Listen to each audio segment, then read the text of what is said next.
Folks. Welcome back to Boss Economics World, the show that sheds light on the world's ugliest economic facts. Today we are turning our focus toward a hot-button issue that might seem niche at first appearance, but once you peel back the layers, it's a regional issue with global consequences. That's right, the soul-crushing realities of falling international applications at U.S. business schools.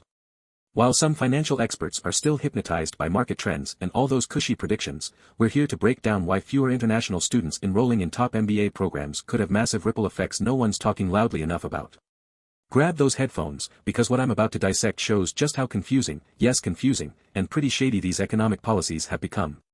Let's get back to the real heart of the matter. Are fewer international students heading to U.S. business schools because of the tightening migration policies from the Trump administration, or is there a much larger socio-economic tumble-dryer whirlpool causing this mess?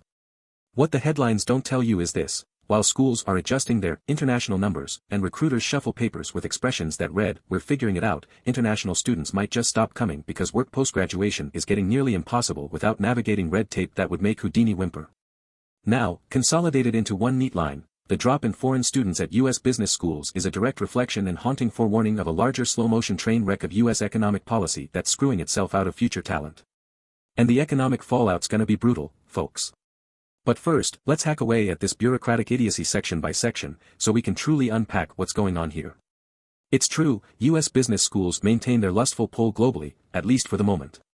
The Graduate Management Admission Council, MAC, tells us 61% of MBA applicants in 2026 came from overseas. Not too shabby.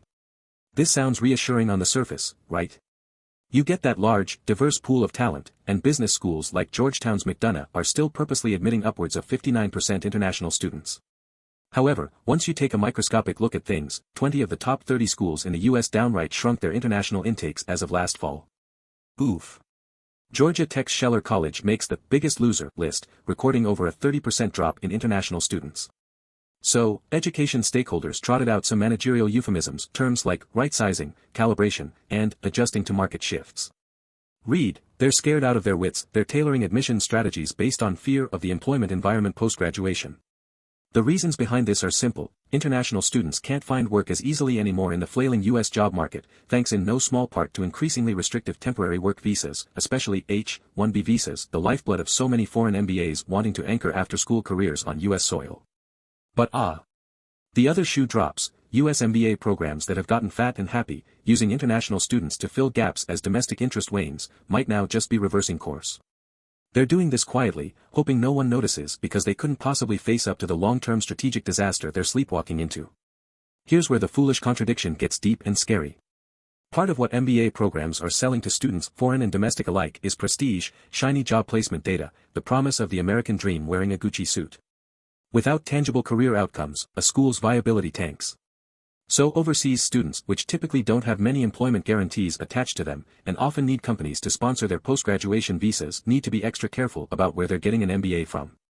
Schools like Kelley at Indiana U and Chicago Booth quietly chopped down international student numbers from 37% to 24% because, as Kelley's admissions team put it, "We can't place this many international hires right now." In other words, they're covering their own rears in the ranking game. Part of what Bloomberg Businessweek ranks you on is placement outcomes, and too many internationals without solid U.S. offers hurts their standings. McDonough School delicately explained they initially bumped up international student numbers, but then, reality struck, their job placement rate dipped sharply among foreign students, a whopping 10% drop in those securing post-graduation gigs within 3 months in 2024. That's a disaster in slow motion, and it's without accounting for what further visa restrictions under renewed Trump mania will mean. Here comes your lovable Uncle Trump with his political roller coaster. Back in 2016 and well through 2020, Trump's administration was hellbent on tightening both legal and illegal forms of immigration. This had immediate and brutal consequences since international students with sky-high dreams of working in Silicon Valley or snagging a six-figure consulting gig realized their pathway to an H-1B visa was shrinking. As Stephen Miller, Trump's favorite right-hand policy hawk, left no stone unturned in his mission to gum up the visa process. Even under the shiny-as-ever optional practical training (OPT) for foreign students traditionally allowing international students to work up to 3 years without visa sponsorship, the bureaucratic uncertainty is still suffocating. And with businesses more hesitant than ever about sponsorship, students are left nervous, neck-deep in student loans they can't repay. In this chaotic soup lies one sliver of hope: the STEM extension policy. If an MBA program qualifies as STEM designated, under long-standing U.S. government protocols, kicked in under Bush, reinforced by Obama, then international students could gain another 2 years of work authorization on their student visas. Per GMAC data, hundreds of BS programs earned this coveted STEM certification, allowing their international graduating classes extra time to work in the US while remaining on their student visas. But hey, what do we know for certain? Trump makes political hay out of swinging back and forth. As of today, he hasn't dismantled OPT, but come on, does anyone really want to rely on a government policy that's at the whim of emotional policy fanatics? Nope, not your international soon-to-be MBAs. Peter Johnson from UC Berkeley's Haas Business School put it plainly, if anything happened to the OPT 2-year extension for STEM, you'd see a mass exodus of business applicants heading across the Atlantic. And mark my words, that scenario spells dire ramifications for America's startup streets, and yes, even those massive FAANG companies. People, let's not sugarcoat this. America's refusal to be friendly to bright, tuition-paying foreigners is one that'll boomerang back and severely.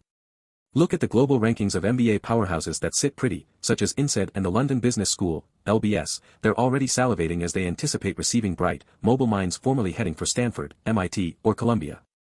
U.S. business schools are progressively losing attractiveness because rival economies are capitalizing on their open arms. Germany, Australia, and Canada have all moved fast to poach these students who'd otherwise brave the snooty hazing ceremonies at Harvard or Wharton. Just look at LBS, which recently had an Indian student from Bangalore drop a bombshell message when they said, OPT goes away, it's London Business or INSEAD, no middle choice.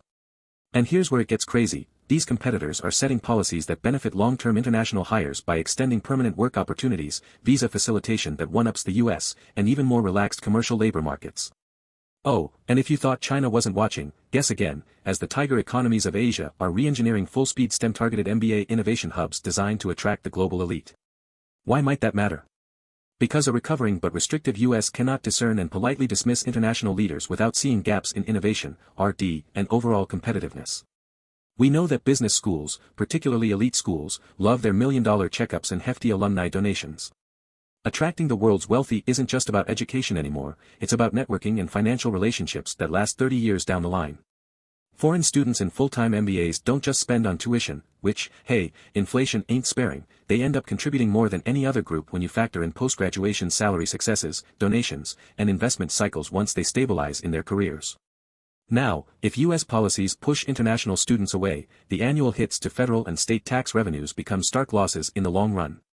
For context, data from Open Doors research shows that in the 2019 and 2020 academic cycles, international students across all programs contributed in excess of $38.7 billion to the U.S. economy.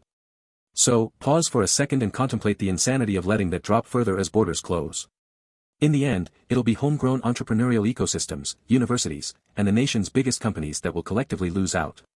International student enrollment has always been a financial spine of higher education's ecosystem and linked with America's soft power. Once you start dismantling that, piece by piece, the whole pillar can collapse, taking down a substantial part of your innovation economy and tarnishing global prestige. Let's be real, the US semiconductor, AI, and SaaS industries, fields that have already experienced brain drain during key critical moments, are going to feel this looming labor shortage, but it'll trickle down fast through all sectors.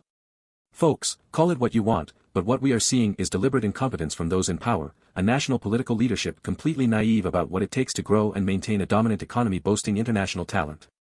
Clamp down on that pipeline of future professionals, and you cripple your own long-term competitive edge.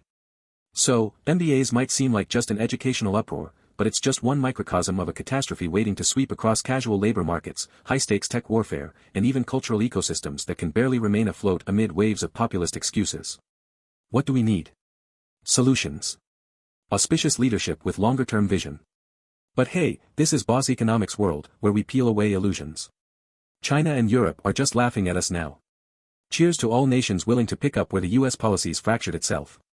Better start preparing your MBA transfer visas, and stay wise, because we're just scratching the surface.